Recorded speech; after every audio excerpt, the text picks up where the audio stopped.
সিঁদুরটা দিয়েছো তুমি, ব্যাস ওখানেই সব লেনদেন, কেনা বেচা দেওয়া নেওয়া শেষ, তাই তো?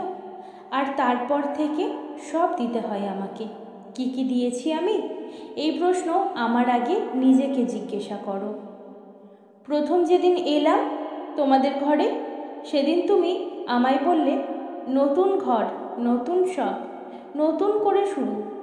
হ্যাঁ, তারপর থেকে প্রতিটা দিন নতুন, প্রতিটি সকাল নতুন, প্রতিটি রাত নতুন, প্রতিটি হাতের আদর নতুন, বিছানায় পাতা চাদর নতুন।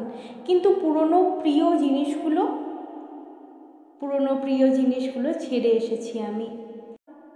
জানতে চাওনি কোনো দিন যে কি কি ছেড়ে এলাম আমি। আমি বলি কি কি ছেড়ে এসেছি আমি। 25টা বছর, যার 12টা শৈশব, আর বাকিটা বুঝতে বুঝতেই বড় হওয়া, যে তোর ওপর অধিকার কেউ অর্জন করে নেবে। আর ছেড়েছি বাবার যত্ন, মায়ের আদর, ভাইয়ের সাথে খুনসুটি, বিকালের লাফ দড়ি, সন্ধ্যায় এক থালা মুড়ি মাখা, শীতের রাতের বৃষ্টি, বাসে করে বন্ধুদের সাথে ইউনিভার্সিটি থেকে ফেরা, আরও কত কি। না না, যা ছেড়েছি তা ফেরে না। হারানো বিকেল ফেরে না, নারীর কৈশোর ফেরে না, কুমারীর কৌতূহল ফেরে না, বসন্তের শ্রীহরণ ফেরে না। শুধু ফিরে ফিরে আসে তোলপাড় করা হৃদয়ের ফিরে আসার ডাক। এগুলো সব ছেড়ে আমায় নতুন করে শুরু করতে হলো। কত সহজেই বলেছিলে তুমি, কিন্তু বোঝনি নতুন করে শুরু করা কতটা কঠিন ছিল। নিজের কিছু আছে এখন আর বুঝতে পারি না।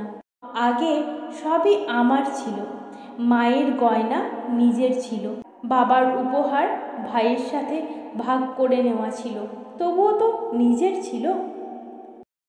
ব্যস্ততাতেও মায়ের খাইয়ে দেওয়া ছিল, মায়ের হাতের রান্না ছিল, তাও তো নিজের ছিল। আর এখন তুমি বললে সব নিজের করে নাও। বেশ, নিজের করে নিলাম।